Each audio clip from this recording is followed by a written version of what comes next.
PSC pre test के लिए political science का 17वां क्वेश्चन से लोकसभा अध्यक्ष के पद के विषय में निम्नलिखित कथनों पर विचार कीजिए। और राष्ट्रपति के पश्चात प्रेम पद पर धारण करता है।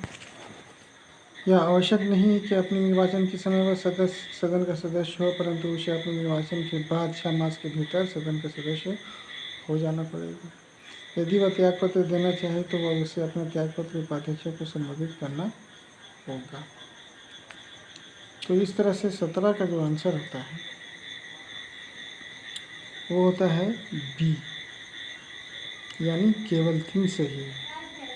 यदि वह त्यागपत्र देना चाहे तो उसे अपने त्यागपत्र उपाध्यक्ष को संबोधित करना होगा। 18 नंबर आ जाएंगे। 18 नंबर क्वेश्चन कहता है निम्नलिखित में से कौन से उच्चतम न्यायालय की आरंभिक अधिकारिता में आते हैं। तो इसका आंसर 18 का जो है सी सही है, यानी 1 और 4 इसका स्टेटमेंट सही है। भारत सरकार तथा एक या अधिक राज्यों के बीच का विवाद, और चौथा है 2 या अधिक राज्यों के बीच का विवाद। ये उच्चतम न्यायालय की आरंभिक अधिकारिता में आते हैं। उसी तरह 19 में आ जाइए। निम्नलिखित में से कौन से मूलतः समावेशी शासन के अंग कहे जा सकते हैं। पहला स्टेटमेंट गैर बैंकिंग वित्तीय कंपनियों को बैंकिंग करने की अनुमति प्रदान करना। दूसरा है सभी जिलों में प्रभावी जिला योजना समितियां संगठित करना। तीसरा है जन स्वास्थ्य पर सरकारी व्यय में बढ़ोतरी करना। चौथा है दोपहर का भोजन योजना का सशक्तिकरण करना। तो 19 को आंसर जो है सी सही है, यानी केवल 2, 3 और 4 सही है, 1 गलत है। ठीक है। उसी तरह 20 का राष्ट्रीय ग्रामीण स्वास्थ्य मिशन के संदर्भ में प्रशिक्षित सामुदायिक स्वास्थ्य कार्यकर्ता आशा के कार्य निम्नलिखित में से कौन से हैं। तो 20 का आंसर ए सही है, यानी 1, 2, 3 तीनों सही है। स्त्रियों को प्रसव पूर्व देखभाल जांच के लिए स्वास्थ्य सुविधा केंद्र साथ ले जाना। गर्भावस्था के प्रारंभिक संसूचन के लिए गर्भावस्था परीक्षण की प्रयोग करना। पोषण एवं प्रतिरक्षण के विषय में सूचना देना। चौथा जो है बच्चे का प्रसव कराना, ये उनका काम नहीं है, इसलिए ए इसका सही है। अब जाइए 21 में। 21 नंबर क्या कहता है कि निम्नलिखित में से कौन सी विधियां भारत के लोक वित्त पर संसदीय नियंत्रण रखने के काम आती हैं। तो 21 का आंसर जो है वो ए है, यानी 1, 2, 3 और 5 स्टेटमेंट सही है, चौथा स्टेटमेंट गलत है। यानी संसद के सम्मुख वार्षिक वित्तीय का प्रस्तुत किया जाना।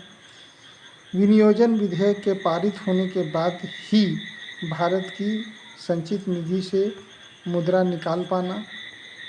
ठीक है। तीसरा अनुपूरक अनुदानों तथा लेखानुदान का प्रावधान। चौथा जो गलत है संसदीय बजट कार्यालय द्वारा समष्टिगत आर्थिक पूर्वानुमानों तथा व्यय हेतु सरकार के कार्यक्रम का एक नियतकालिक अथवा कम से कम मध्यवर्षीय पुनरावलोकन, ये गलत है। पांचवा संसद में वित्त विधेयक का प्रस्तुत किया जाना, ये सही है। इस तरह से इसका आंसर ए सही है। उसी तरह चले आइए 22 में। 22 का क्या कहता है कि भारतीय संविधान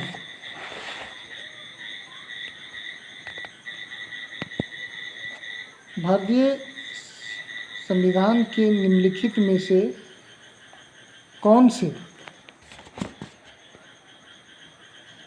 प्रावधान शिक्षा पर प्रभाव डालते हैं। राज्य की नीति के निर्देशक तत्व, ग्रामीण और शहरी स्थानीय निकाय, पंचम अनुसूची, षष्ठ अनुसूची। तो इसका 22 का आंसर है आपका सी, मतलब कि 1, 2 और 5 सही है। राज्य की नीति के निदेशक तत्व सही है।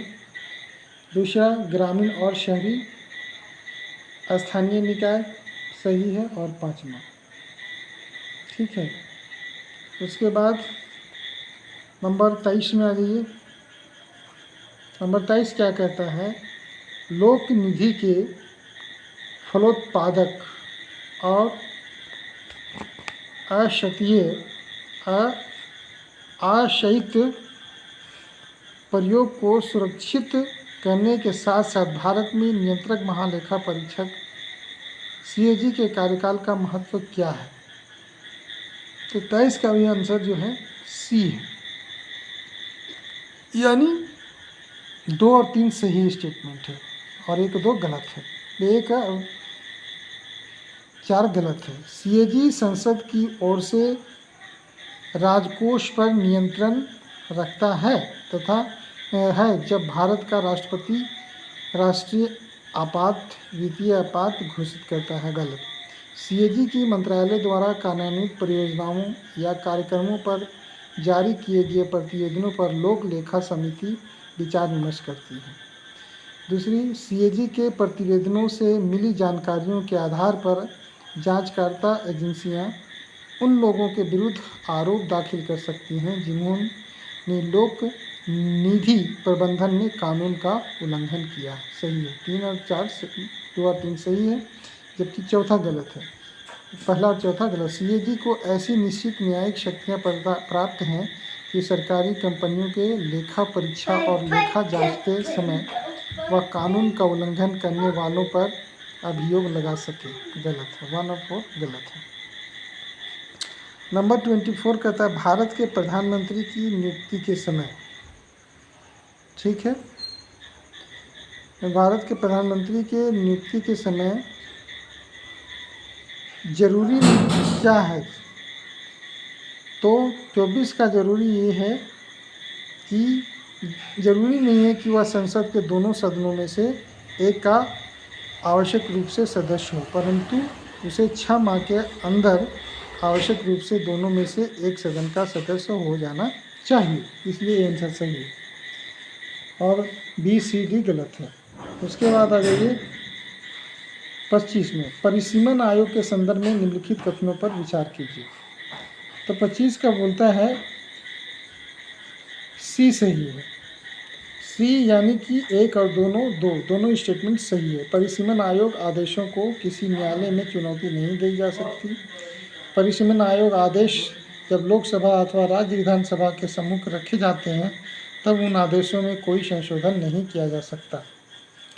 उसके बाद आइए 20, निम्नलिखित पर विचार कीजिए। 26 में कहता है होटल और रेस्तरां, मोटर परिवहन उद्योग, समाचार पत्र प्रतिष्ठान, निजी चिकित्सा संस्थान उपयुक्त में से किस इकाई की इकाइयों के कर्मचारी राज्य बीमा योजना के अंतर्गत सामाजिक सुरक्षा कवच प्राप्त कर सकते हैं? कौन प्राप्त कर सकता है? डी, यानी 1 2 3 और 4 चारों स्टेटमेंट सही है। उसके बाद 27 में चले आइए। भारतीय संविधान के अनुसार भारत के राष्ट्रपति का पद कर्तव्य है कि वे निम्नलिखित में से किसको या किनको संसद के पटल पर रखवाएगा? तो 27 का आपका सी सही है, यानी 1 3 और 4 स्टेटमेंट सही है। दूसरा गलत है। संघ वित्त आयोग की सिफारिशों को, नियंत्रक महालेखा परीक्षक के प्रतिवेदन को, राष्ट्रीय अनुसूचित जाति आयोग के प्रतिवेदन को। उसके बाद 26 में चले आइए, 28 में चले आइए। 28 कहता है लोकसभा और राज्यसभा के बीच गतिरोध की किस स्थिति या किन स्थितियों में संसद की संयुक्त बैठक बुलाई जाती है? तो 28 का आंसर जो है कौन होगा? 28 का आंसर बी हो जाएगा, यानी 2 और 3 सही स्टेटमेंट है और 1 का स्टेटमेंट गलत है। साधारण विधि निवान को पारित करने की स्थिति में, ये गलत है। धन विधेयक को पारित करने की स्थिति में संविधान संशोधन विधेयक को पारित करने की स्थिति में, ये सही है। इसी तरह 29 कहता है जिला ग्रामीण विकास अभिकरण DRDAs भारत में ग्रामीण निर्धनता को कम करने में कैसे मदद करते हैं। तो 29 का B सही है, यानी स्टेटमेंट 3 और 4 सही है।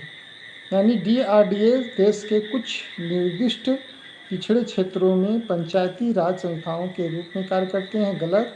DRDA निर्दिष्ट क्षेत्रों में निर्धनता और कुपोषण के कारणों का वैज्ञानिक अध्ययन करते हैं और उनके समाधान के विस्तृत उपाय तैयार करते हैं, ये भी गलत।